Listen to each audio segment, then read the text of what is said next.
Hello, Mark. My name's Tinson. My student number is 56. I'm a freshman. Tony Fadell. The first sequence of design is noticing. In a great 1980s movie, The Blue Brothers, there's a scene where John Belushi goes to visit Dan Aykroyd in his apartment in Chicago for the very first time. It's a cramped, tiny bed, and it's just 3 feet away from the train track. As John sat on Dan's bed, a train goes rushing by, rattling everything in the room. John asks how often does that train go by?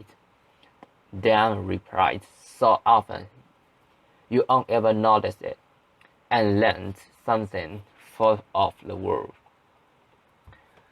We all know what it's talking about. As a human being, we get used to everyday things really fast. As a product designer, it's my job to see those everyday things to feel them, and try to input upon them. For example, see this piece of fruit, see this little sticker.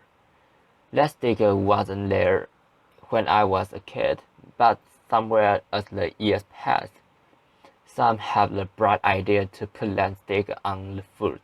Why? So it can be easier for us to check out at the grocery counter. Well, that's great. We can get in and out of the store quickly. But now, there's a new problem. When we get home and we're hungry and we see this ripe, juicy piece of fruit on the counter, we just want to pick it up and eat it. Except now, we have to look for this little sticker and dig at it with our nail, damage the fridge. Then rolling up that sticker, we know what I meant, and then trying to break it off of your finger. Apart, it's not fun, not at all. But something interesting happened. See, the first time we did it, you probably feel those feelings. You just wanted to eat the piece of fruit. You feel upset. You just wanted to dive in. But the 10th time, you started to become less upset and you just started peeling the label off. But 100 times, at least for me, I became not to it. I simply picked up the piece of fruit and dug at it with my nail, trying to break it off, and then wondering, was there another sticker? So why is that?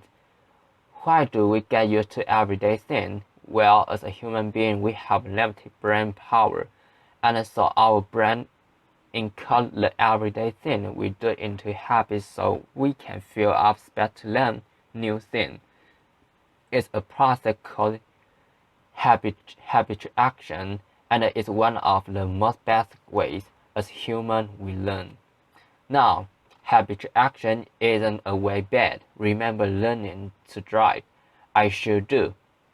Your brain clench at 10 and 2 on the wheel, looking at every single object up there. The car, the light, the pedestrian is a nerve-wracking experience. So much so that I couldn't even talk to anyone else in the car and I couldn't even listen to music. But then something interesting happened. As the week went by, driving became easier and easier. Your habituated it started to become fun and second nature, and then you can talk to your friend again and listen to music. So that's a good reason why our brain habituates things. If you didn't, we would notice every little detail all the time. It would be exhausting, and we have no time to learn about new things. But sometimes habituation isn't good. If it stops us from noticing the problems that are around us, well, that's bad. And if it stops us from noticing and fixing those problems, well, that's really bad. Comedian knows about this. Jerry Seinfeld entire career was built on noticing those little details, those idiotic things we do every day that we don't even remember. We tell us about the time we visited his friend and he just wanted to make a comfortable shower.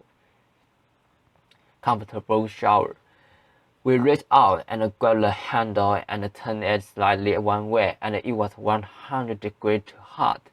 And then we turned it the other way, and it was 100 degrees too cold. We just wanted a comfortable shower. Now, we all been there. We just don't remember it. But Jerry did, and that's a comedian job. But designer, innovator, and entrepreneurs, it's our job to not just notice those things, but to go one step forward and try to fix them. See this person. This is Mary Anderson. In 1902, in New York City, there was Weston. It was a cold, wet, snowy day, and she was worn inside a streetcar. As she was going to her destination, she noticed the driver open the window, clean off the excess snow, so he could drive safely. When he opened the window, though, he let all this cold, wet air inside, made all the passengers miserable. Now, probably most of those passengers just thought, it's a fact of life, he's got to open the window to clean it. That's just how it is, but Mary didn't.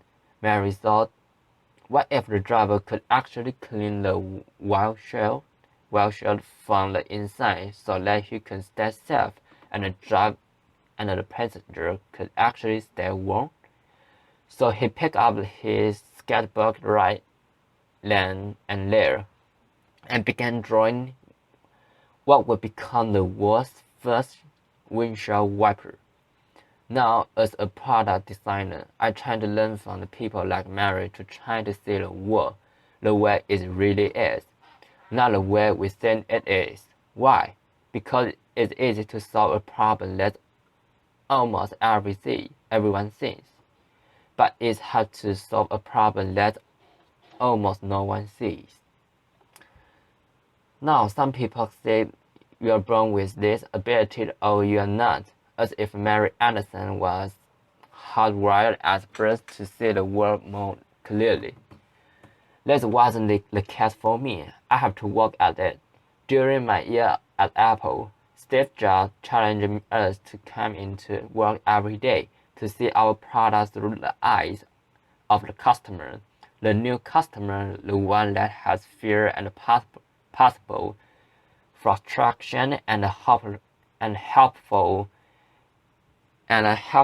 is his reaction that their new technology product could walk straight away from them. He called it staying beginner, and I wanted to make sure that we focus on their tiny little details to make them faster, easier, and seamless for the new customer. So I remember this clear in the very early stage of the iPod, say back in the 90s. Began a gadget freak like I was rushed out to the store for the very, very last gadget. I would take all the time to get to the store. I check out, and come back home. I start to unbox it. And then there was another little sticker, the one that say, charge before use. What? I can't believe it. I just spent all this time buying this product and now I have to charge before use. I have to wait what feels like an eternity to use that coveted new toy. It was crazy. But you know what? Almost every product back then did that. When it had batteries in it, you have to charge it before you use it. Well, Steve noticed that and he said, we're not going to let that happen to our product. So what did we do? Typically, when when you have a product that has a hard drive in it, you run it for about 30 minutes in the factory to make sure hard drive going to be working year later for the customer after the pull it out of the box. What did we do instead? We ran that product for over 2 hours. Why? Well, first off, we could make a higher quality product, be easy to test, and make sure it was great for the customer. But most importantly, the battery came fully charged right out of the box, ready to use, so the customer with all that it hit the reaction could just start using the product. It was great and it worked. People liked it.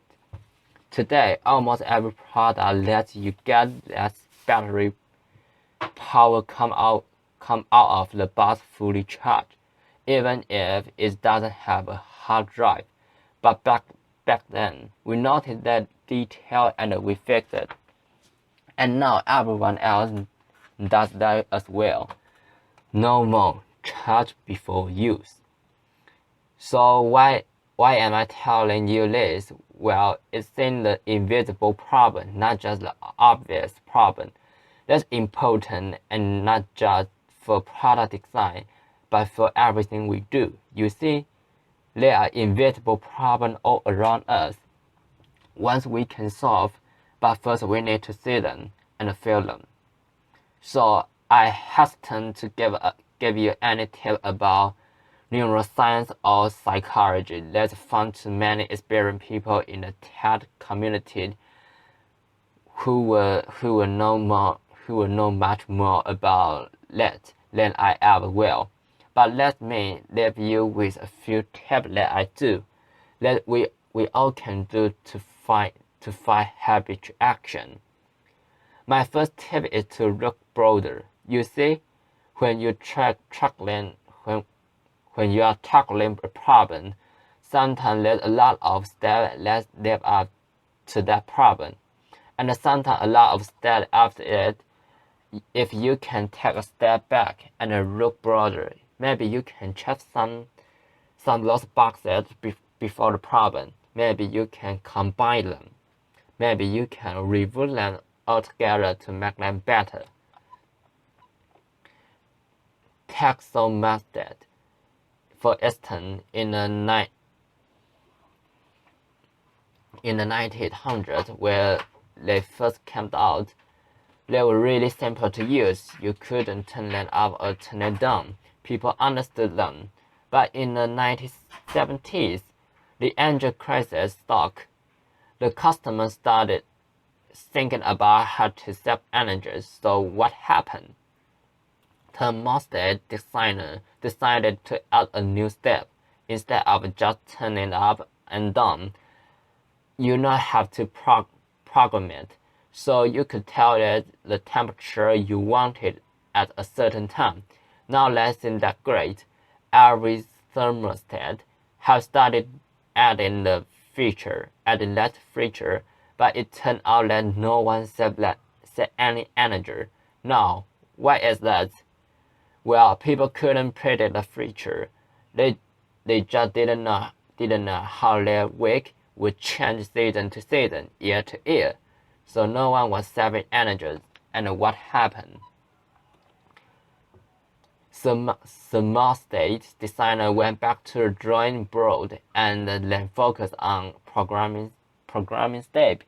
They made better UIS, they made better documentation, but still, years later, people were not saving any energy because they just couldn't predict the future. So what did we do?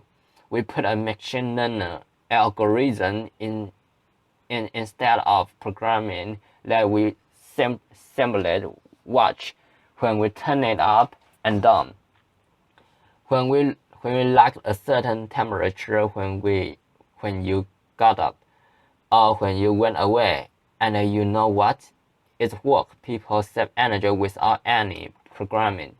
So it doesn't matter what we're doing. If you take a step back and look at all boxes, maybe there's a way to review one and combine them so that you can make this process much simpler. So let my step look broader. For my second tip is look closer. One of the greatest teachers was my grandfather. He taught me all about the world.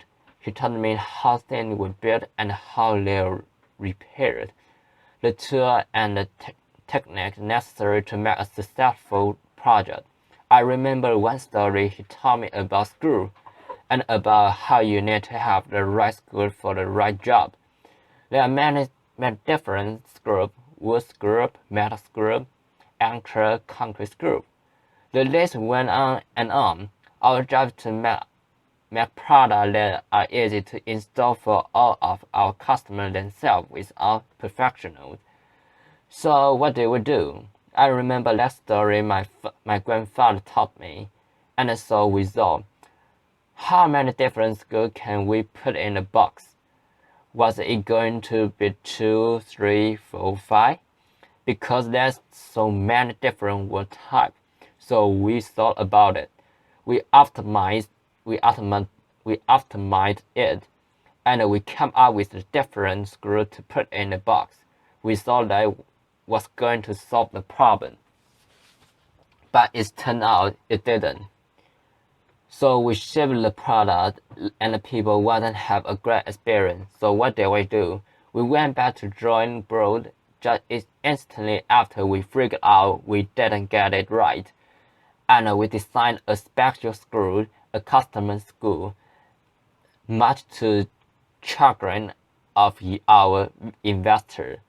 They were like, "Why are you spending so much time on a little screw? Get out there and sell more." And we say, we will sell more if we get this right. And it turned out we did. With that cost little screw, there was just one screw in a box. They was easy to mount and put on the wall. So if you focus on those tiny details, the ones we might not see, and we look at them, as we say, as those important, or is that the one we will always dominate? Maybe that's a way to get rid of those. So my last piece of advice is to think younger. Every day I confronted with interesting questions from my 3 younger kids. They came up with a question like, why can cars fly around the traffic? Why don't many shoelaces will have Velcro instead? Sometimes those questions are smart. My son came to me the other day and asked them, "Go run out to the mailbox and check it." He looked at me puzzled and said, "Why doesn't the mailbox just check itself and tell us when it has mail?" Laughter. It was like, that's a pretty good question. So that can act of correction, and sometimes we find out we just don't have the right answers. We say some, that's just the way the world works. So the more we are exposed to something, the more we get used to it. But kids haven't been around long enough to get used to those things. And so when they run into problems, they immediately trying to solve them. And sometimes they find a better way, and that way really is better. So my advice is to take to heart is to have young people on our team, our people with young minds.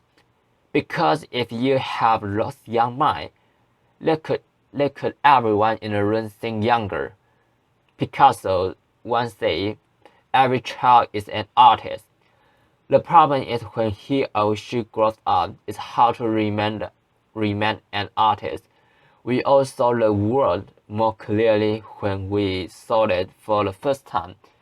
Before a lifetime of habit got in the way, our challenge is to get back there, to feel the frustration, to see those little details, to look broader, look closer, and to think younger so we can stay beginner. It's not easy. It requires us pushing back against one of the most best way we make sense of the world. But if we do, we can do something pretty amazing thing. For me, hopefully, that's better product design. For you, that could mean something else, something powerful. Our challenge is to wake up each day and say, how can I experience the world better? And if we do, maybe, just maybe, we can get rid of this dumb little sticker. Thank you very much. Applause.